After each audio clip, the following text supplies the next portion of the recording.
L'usage de l'eau est très réglementé en France et nous allons voir dans cette vidéo les règles qui s'appliquent aux eaux usées. On utilise de l'eau dans nos habitations pour de multiples usages et elle en ressort souillée. Pour préserver la santé publique, l'État a donc mis en place des règles à suivre pour gérer ces eaux usées.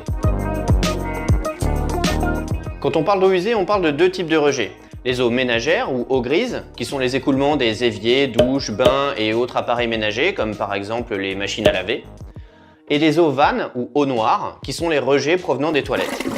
Les eaux pluviales ne sont pas considérées comme usées et peuvent dans certains cas rejoindre le réseau d'assainissement ou être gérées séparément.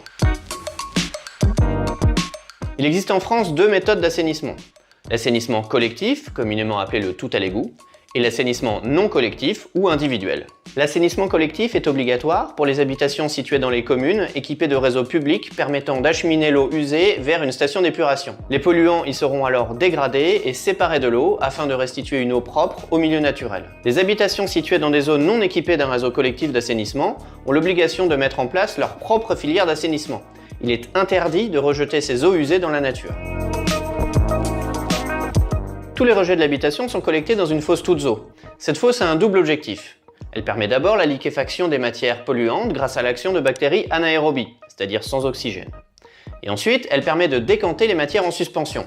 Les boues vont tomber au fond et les huiles vont flotter à la surface. On va illustrer ça avec une petite expérience en imaginant que ce bocal est notre fosse toutes eaux. Et on va dire qu'aujourd'hui, on est allé aux toilettes, on a pris une douche et on a fait la vaisselle. Pour représenter ces activités, j'ai mis dans ce bocal de la terre, de l'eau et de l'huile. On va voir ce qui se passe.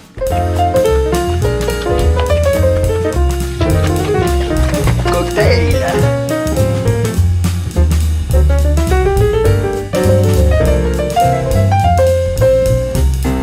Au bout de quelques heures, on voit bien l'effet de la décantation. On retrouve en bas les boues et en haut les graisses.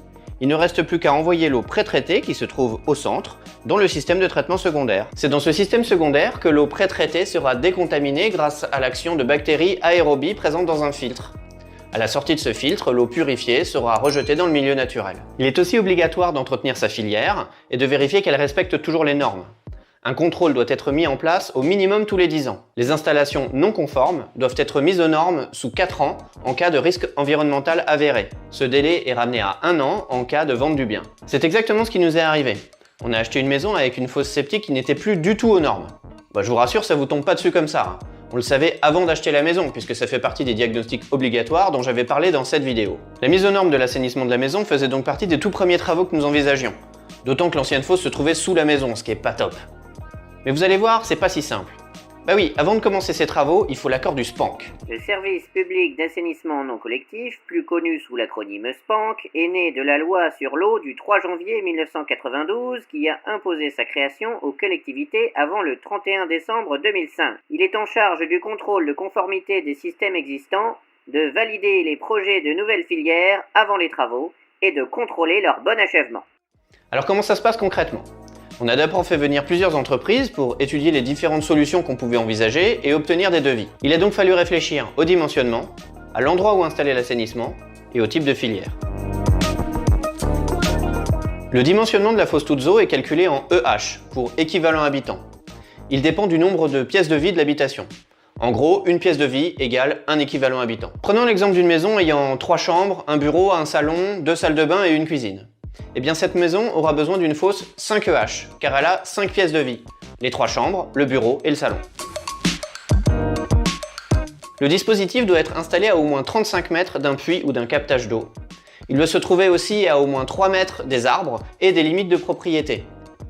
Il est aussi conseillé de l'installer à moins de 10 mètres de la maison, sinon il faudra rajouter un bac à graisse le plus proche possible de l'habitation avant la fosse toutes eaux. Il faut aussi étudier la pente du terrain pour trouver l'endroit idéal où installer le système d'assainissement.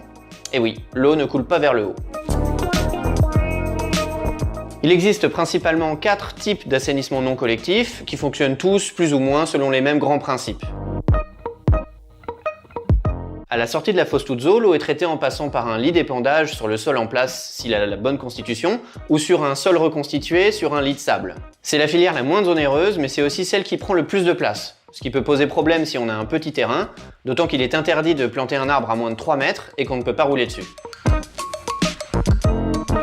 Le filtre compact se place après la fosse toutes eaux et offre un lit filtrant à l'eau pré-traitée.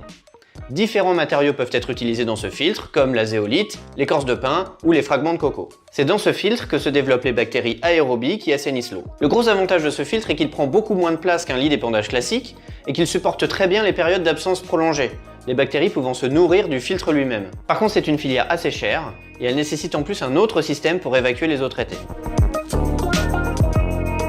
La microstation d'épuration est une solution tout en un car elle assure le pré-traitement, le traitement et l'évacuation des eaux usées. Elle fonctionne grâce à plusieurs compartiments qui font subir différents traitements à l'eau. Elle nécessite d'être alimentée en électricité et supporte mal les longues périodes d'absence. Le principe est d'utiliser des plantes pour purifier l'eau. Il se constitue en général de 2 bassins successifs. Le premier est rempli de graviers de granulométrie différente dans laquelle poussent des roseaux. L'eau y est pré-filtrée et transite vers un second bassin dans lequel différentes plantes agissent pour purifier l'eau. Le gros avantage de ce système est qu'il ne nécessite pas de fausses toutes eaux. Par contre, il doit être réalisé de manière très précise pour être pleinement efficace. J'espère que cette vidéo vous a plu et que vous avez pu apprendre des choses.